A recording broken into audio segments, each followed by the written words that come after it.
That's an easy fix. That's a scratch for us.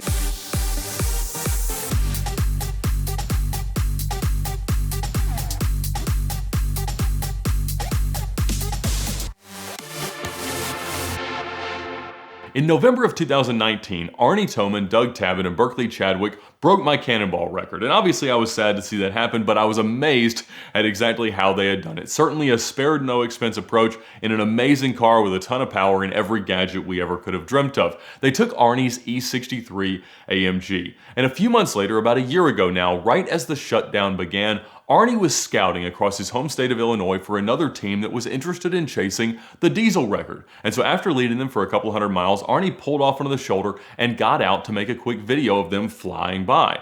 Unfortunately, a tractor-trailer driver fell asleep at the wheel, veered off of the highway, and demolished the E63.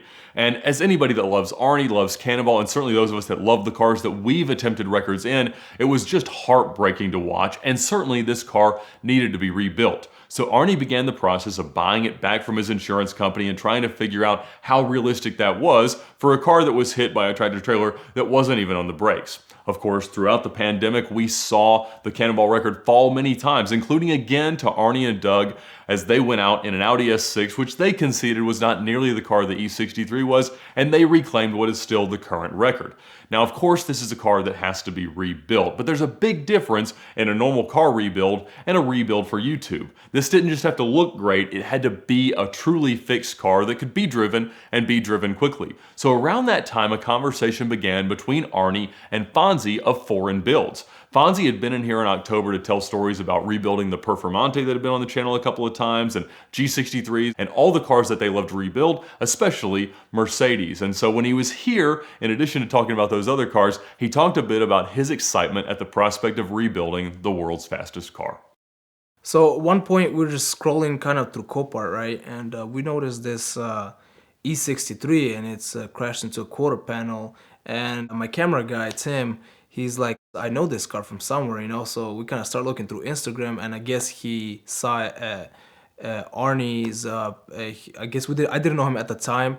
And Arnie, he basically got the Cannonball, right? Cannonball record for the E63. So I was like, oh boy, this is the same car, you know? I ended up DMing him and asking him about it. And he said that he did buy the car back. And I was like, this car has to be brought back to life. You know, you can't just get rid of this. So I talked to Arnie about it, and he's a really busy guy. So I told him we can help you out with this car. We can rebuild it for you. And he had a lineup on a few front damaged E63s on the auction that he wanted to bid on, basically use it for parts, use the back. And I told him we got one of the best frame guys as well, and this is going to be easy fix for us because we worked with a 2020 BMW M4 from the auction, really similar damage, also the driver's quarter panel. But I believe on the M4 it was worse because it wasn't kind of like skidded, it was just like smacked, like kind of T-bone, I would say, from the back. So it was kind of pushed in a lot. So I say it would be a really easy fix for us, especially with our frame guy.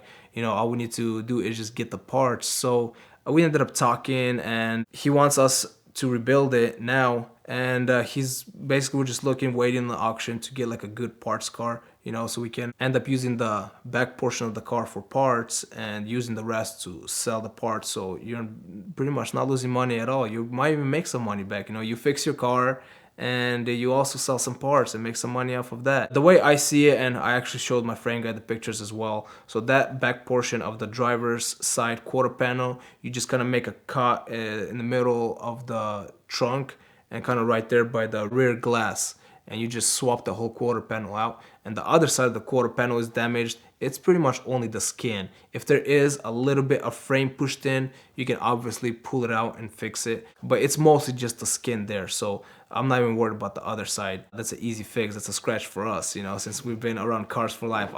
For a lot of people, it's scary, you know. It's that damage is just like that car is totaled. It's not fixable. Some people will even say it shouldn't be in the streets. It's not safe. I mean, it's metal, you know. People fix it in the first place. To begin with, we owned a lot of Mercedes. We owned C63s, E63s. They have bulletproof engines. They're comfortable cars. I mean, you own Mercedes yourself, you know they're really comfortable on the street, and it's just a really perfect car to own. You know, the maintenance is not expensive if you're doing it alone.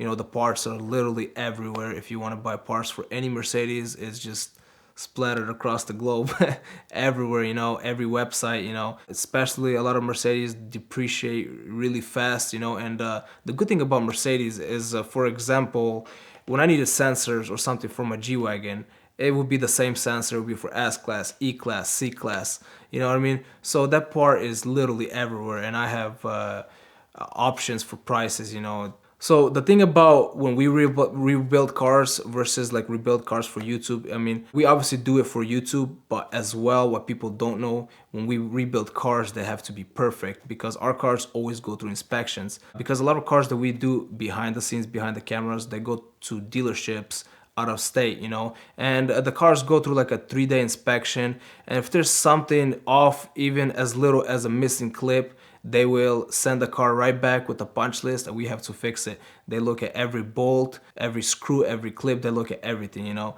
and the car has to be 100% complete. You know, the car, we had a car that was sent back to us because there was a Sharpie mark on the tire, which we had to pretty much rub away with the alcohol, you know.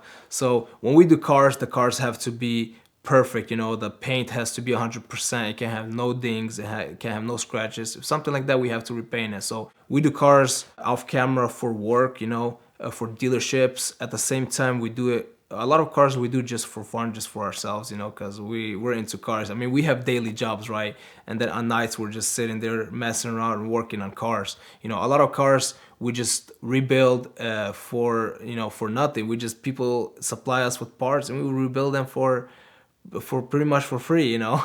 It depends on what car, you know. If it's a car that we enjoy rebuilding, we enjoy working on, you know, it would give us content. At the same time, it would help them out as well. And the way we rebuild cars is we want them to be back on the streets safely, you know, going through inspections 100%, everything, going through the whole safety process, you know. Utah dealerships, they sell rebuilt title cars as well, you know. So what happens is we get a whole bunch of Subarus, we rebuild them, they go through their inspection, and then they post it, you know, they pay us a good amount, you know. We would make $2 to $3 to $4 to sometimes $5,000 profit on each car, and they post at the dealership, and then they make another 2, 3, 4, 5 profit from their dealership, you know, because they do finance as well. There was times that we were rebuilding around, I would say three Subarus a week, you know. We were just pushing, but that's like on a good day, you know. Sometimes obviously it's slow. It all depends on the auction if there's going to be, but once you go to an auction, you type in Subarus, there's,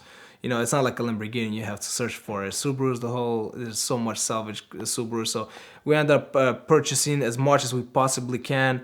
They go through our shop, they go through inspection and back on the lot, you know, for people to buy them, you know. And I would say we rebuild a good, all together as a team, we rebuild a good over 800 cars easy, you know. And I mean, I'm only 25 years old, so it's kind of unbelievable, but I mean, I was kind of raised in this whole car game. You know, I remember rebuilding my first car when I was probably 15 years old. I was rebuilding my first Crosstrek just to kind of make some money on it and made $2,000 profit. And I mean, we make around $2,000 to $5,000 profit on each Subaru. But if you think about it, and you're pushing, you know, let's say even 5 Subarus a month, you know, that's a lot of money, you know. But it's also a lot of work. It's obviously a special car. He got a Cannonball record on it, you know, so a car like that he has to keep forever. You know, the car, it might not be worth a lot to some people, but it might be $1 million car for you because that's you know, you know what you did with that car, you know what you accomplished with it. Off the Record can help you find a speeding ticket or traffic citation no matter where you get it. You just download their app, take a photo of your ticket, and they match you with the best local attorney to achieve the best possible outcome.